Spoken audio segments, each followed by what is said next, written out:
আমি আরাধিতা। বন্ধুরা, আজকে তোমাদের একটা দারুণ দারুণ দারুণ সুস্বাদু একটা রান্না দেখাবো।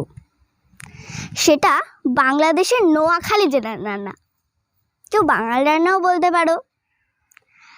এটা হলো শিমের দানার ডাল, তাও আবার কাঁচা শিমের দানা।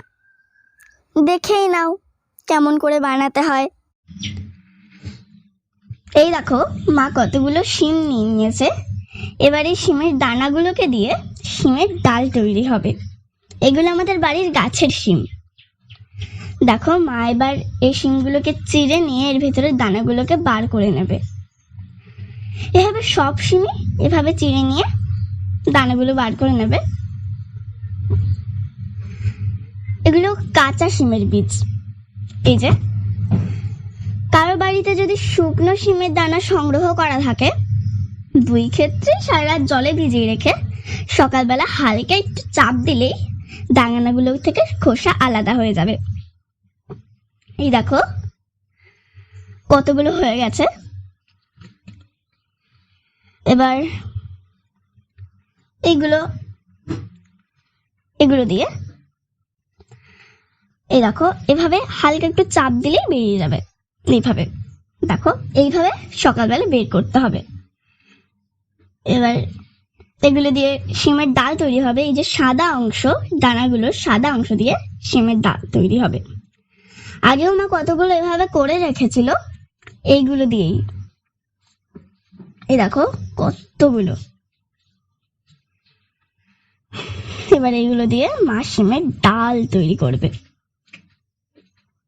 দেখো, এই যে খোসাগুলো আলাদা হয়ে গেছে। এই যে মা শিমের বীজ সেদ্ধটা বসিয়ে দিয়েছে। এবার এর মধ্যে পরিমাণ মতো একটু নুন ছড়িয়ে দেবে। এবার ঢাকা দিয়ে দেবে যাতে ভালো করে সেদ্ধ হয়ে যায়। এবার মা অন্য বাটা মশলা বেটে নেবে। এই যে আদা বাটছে মা, একটু জিরে,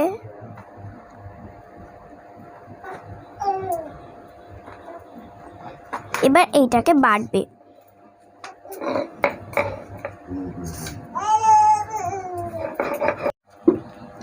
এবার মা ঢাকাটা সরিয়ে দেখে নিচ্ছে সেদ্ধটা হয়েছে কিনা।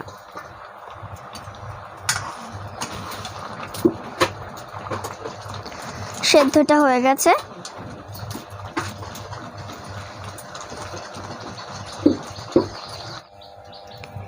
এবার মা সেদ্ধটার মধ্যে পরিমাণ মতো জল দিয়ে দেবে।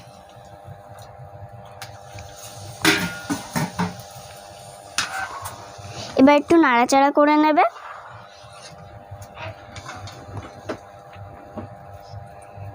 এবার সেদ্ধটার মধ্যে পরিমাণ মতো লবণ ছড়িয়ে দেবে, একটু হলুদ,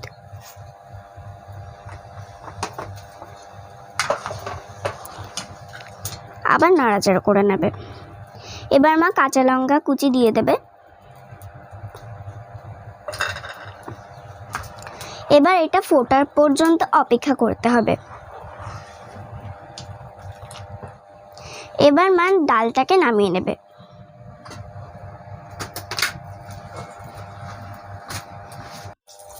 মা কড়াইতে তেল দিচ্ছে।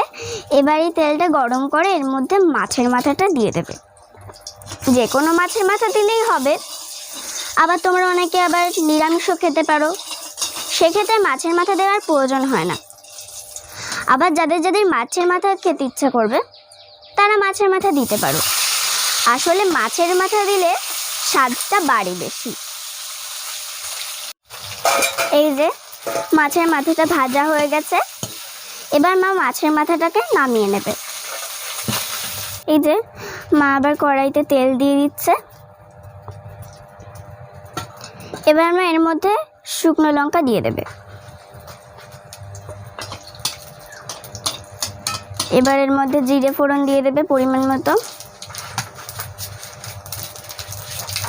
এবার বাটা মশলাটুকু দিয়ে দেবে।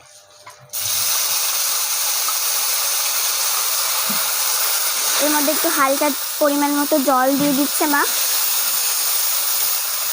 আর এই বাটির মধ্যে লেগে থাকা মশলাটা একটু জল দিয়ে তারপরে মা দিয়ে দিচ্ছে।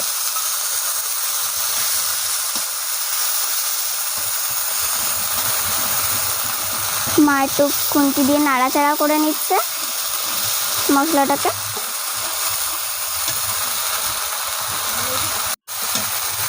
এই যে মশলাটা ভাজা হয়ে গেছে, এবার এর মধ্যে ডালটা দিয়ে দেবে।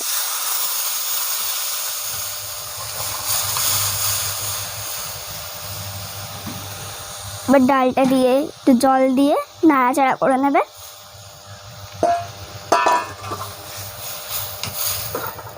এবার এর মধ্যে মাছের মাথা ভাজাটুকু দিয়ে দেবে।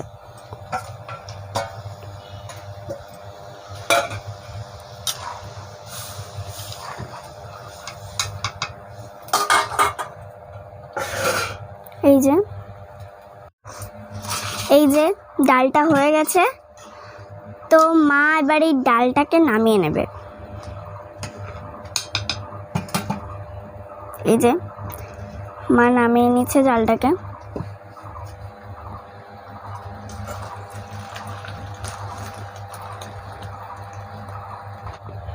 এই যে বেগুন ভাজা আর ডাল রেডি। তো আমার এই বেগুন ভাজার ডাল খেতে খুবই ভালো লাগে। আর এই বেগুন ভাজাটার একটা আলাদা নাম আছে। আমার বড় মা মানে আমার বাবার ঠাকুরমা আমার বাবাকে বলেছেন যে এই বেগুন ভাজাটার নাম নাকি সুন্দরী বেগুন ভাজা। তো আমি আমার বড় মাকে কোনোদিন দেখিনি, তো আমার বাবার কাছে গল্প শুনেছি। তা যেদিন দুপুরের খাওয়াই সুন্দরী বেগুন ভাজা আর এই শিমের ডাল থাকবে, সেদিন তো দুপুরের খাওয়ার মজাটাই আলাদা। তো আমার তো মায়ের হাতের এই শিমের ডাল আর সুন্দরী বেগুন ভাজা খেতে খুবই ভালো লাগে। তো তোমাদের যদি এই রেসিপিটা ভালো লেগে থাকে তাহলে কমেন্টে জানিও। আর যদি এই রেসিপিটা তোমাদের সবার ভালো লেগে থাকে তো বন্ধু হয়ে পাশে থেকো। তো আজকের মতো বিদায় নিচ্ছি, বাই বাই।